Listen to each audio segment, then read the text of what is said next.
नमस्कार दोस्तों। नई सोच नई उम्मीद में आप सभी का बहुत स्वागत है।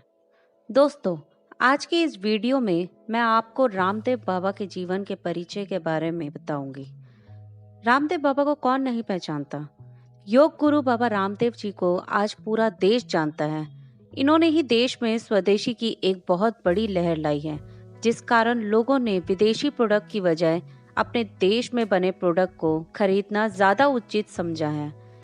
इसके अलावा बाबा रामदेव ने देश में आयुर्वेद के महत्व को लोगों तक पहुंचाया तथा योग के माध्यम से निरोग रहने के तरीके बताएं।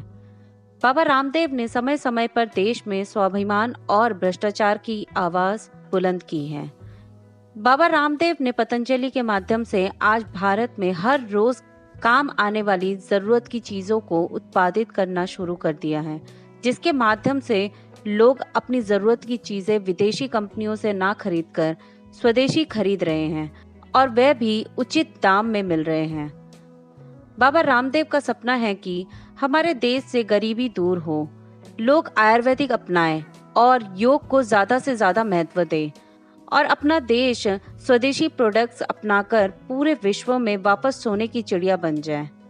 बाबा रामदेव एक योग गुरु और बिजनेसमैन हैं, जिन्होंने आयुर्वेद की शिक्षा हासिल की और योग में महारत हासिल करके लोगों को योग और आयुर्वेदिक जड़ी बूटियों के फायदे बताएं।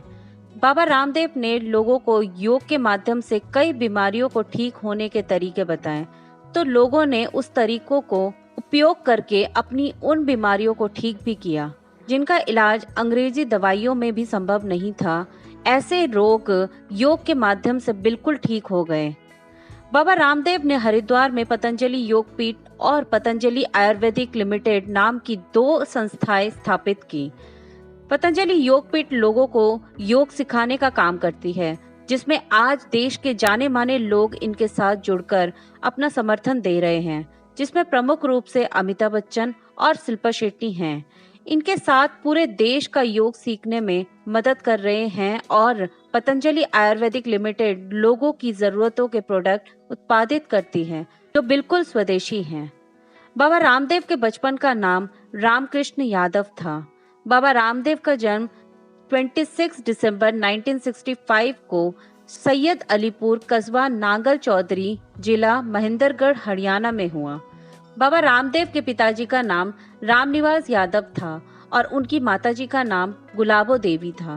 बाबा रामदेव का जन्म एक किसान परिवार में हुआ था। इनके पिताजी खेतीबाड़ी का काम करते थे। स्वामी रामदेव के 4 भाई बहन थे। सबसे बड़े भाई गुरुदत्त, दूसरे रामदेव और तीसरी छोटी बहन पीतम्बरा। सबसे छोटे भाई राम भरत हैं, जो इनके बिजनेस को भी संभालते हैं। बचपन में अपने बड़े भाई गुरुदत्त के साथ बाबा रामदेव कुश्ती लड़ा करते थे। बाबा रामदेव ने अपनी प्राथमिक शिक्षा अपने गांव के समीपवर्ती गांव सरजादपुर में 8वीं तक की पढ़ाई पूरी की। उसके बाद ही बाबा रामदेव के शरीर को लकवा लग गया, जिस कारण इनका आधा शरीर खराब हो गया। इसके बाद बाबा रामदेव ने योग करना शुरू किया, जिससे बाबा रामदेव का लकवा ठीक हो गया। बाबा रामदेव के स्कूल के समय एक और भी घटना हुई थी। इनके स्कूल के एक अध्यापक बीड़ी पिया करते थे, जिस कारण बाबा रामदेव अनशन पर बैठ गए कि जब तक आप बीड़ी नहीं छोड़ेंगे तब तक हम सब अनशन पर बैठे रहेंगे। इस कारण उनके अध्यापक ने बीड़ी छोड़ दी। बाबा रामदेव के कमरे में सुभाष चंद्र बोस और भगत सिंह की तस्वीर लगी रहती थी, जिसे ये घंटों देखा करते थे और अपनी माँ को कहते थे कि मैं भी इनके जैसा काम करूंगा। स्वामी रामदेव बचपन में रेडियो पर देशभक्ति गीत सुना करते थे। इसके बाद स्वामी रामदेव ने अपने परिवार को बिना बताए अपने पास के ही एक गांव खानपुर में एक गुरुकुल में मात्र 1.5 साल में शास्त्रों, पुराणों और वेदों के ज्ञान को हासिल किया। इस गुरुकुल में आचार्य पद्मन व योगाचार्य बलदेव जी ने इन्हें योग और वेदों का ज्ञान दिया। इसके बाद बाबा रामदेव ने देश के कई और भी गुरुकुल में जाकर धर्म वेद शास्त्रों का ज्ञान हासिल किया। इसके बाद स्वामी रामदेव हरिद्वार आ गए और यहाँ पर उन्होंने कांगड़ी विश्वविद्यालय एवं गुरुकुल में योग, वेदों और धर्म शास्त्र का अध्ययन किया। बाबा रामदेव ने अपने जीवन में हिंदू धर्म की कई शास्त्रों, वेदों और योग की शिक्षा लेने के बाद संन्यास धारण करने का निर्णय किया और युवा अवस्था में उन्होंने संन्यास धारण कर लिया। यहाँ आकर इन्होंने स्वामी शंकर देव जी महाराज से दीक्षा ली और यहाँ पर शास्त्रों का अध्ययन किया। उसके बाद इन्होंने लोगों को योग सिखाना शुरू किया तथा आयुर्वेद के महत्व को लोगों तक पहुंचाने का काम किया। संन्यास धारण करने के कारण रामकृष्ण यादव का नाम बाबा रामदेव के नाम से विख्यात हुआ। संन्यास धारण करने के बाद स्वामी रामदेव और बालकृष्ण हिमालय में तप करने के लिए चले गए और कई वर्षों तक तप किया। बाबा रामदेव ने योग पर अपना ध्यान केंद्रित किया तो स्वामी बालकृष्ण ने आयुर्वेद पर अपना ध्यान केंद्रित किया। तब उन्होंने काफी समय तक अनशन किए। उसके बाद वह वापस हरिद्वार आ गए और उसके बाद उन्होंने गुरुकुल शुरू किया, जहां पर उन्होंने लोगों को शास्त्रों तथा योग की शिक्षा देना प्रारंभ किया। बाबा रामदेव ने हरिद्वार में 1995 में दिव्य योग मंदिर की स्थापना की। इस ट्रस्ट को स्थापित करने में इनका प्रमुख सहयोगी आचार्य बालकृष्ण और आचार्य कर्मवीर ने दिया। आचार्य बालकृष्ण जो आज भी बाबा रामदेव के साथ काम करते हैं। बाबा रामदेव ने लोगों को योग सिखाने का काम प्रारंभ किया। इस समय इनके योग को 2003 में आस्था टीवी द्वारा सुबह 5 बजे आने वाले कार्यक्रम द्वारा प्रसारित किया जाने लगा, जिस कारण उनकी पहचान घर घर तक होने लगी।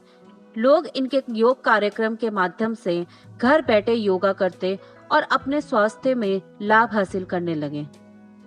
शुरुआत में बाबा रामदेव ने सामान्य बीमारियों को ठीक करने के योग को सिखाया था। उसके बाद बाबा रामदेव ने कैंसर के बारे में भी बताया तो लोगों ने उसे मजाक बताया, लेकिन जब लोगों को परिणाम प्राप्त हुए तो कई बड़े बड़े लोग बाबा रामदेव के फैन बन गए। इस ट्रस्ट का हेड ऑफिस आज भी हरिद्वार के कृपालू बाग आश्रम में स्थित है। बाबा रामदेव की अथक प्रयासों से आज योग भारत में ही नहीं अपितु पूरे विश्व में काफी प्रचलित है। इसी कारण 21 जून को अंतर्राष्ट्रीय योग दिवस के रूप में मनाया जाता है। आज विश्व को ये पता चल चुका है, योग से हम निरोग रह सकते हैं और अपने स्वस्थ जीवन को जी सकते हैं। लोग बाबा रामदेव की कार्यक्रम को बहुत अधिक मात्रा में देखने लगे हैं।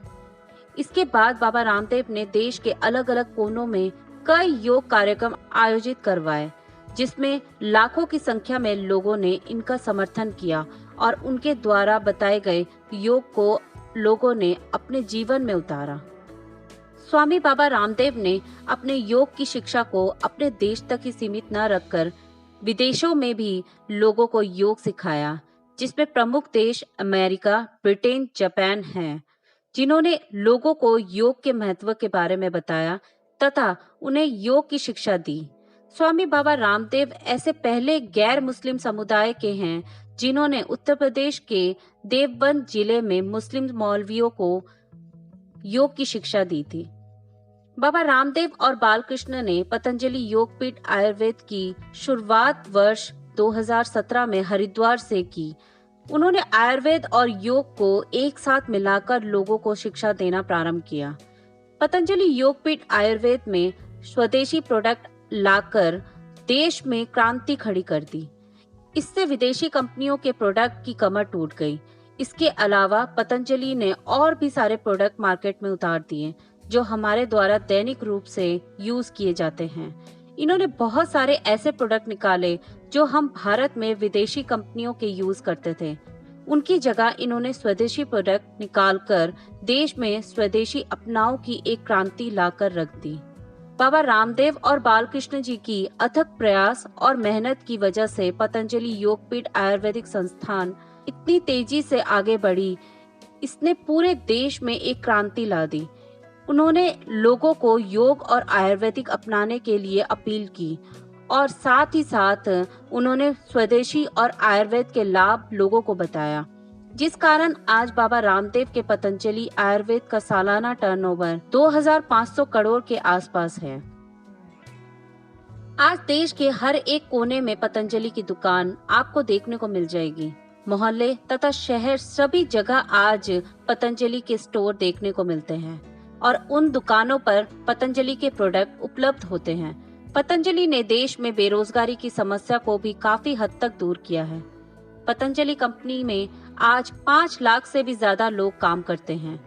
बाबा रामदेव ने 2010 में भारत स्वाभिमान नाम की पार्टी बनाई, परंतु उनका प्रत्यक्ष रूप से राजनीति में उतरने का मन नहीं था, जिस कारण 2014 में उन्होंने प्रधानमंत्री नरेंद्र मोदी जी को अपना सपोर्ट दे दिया।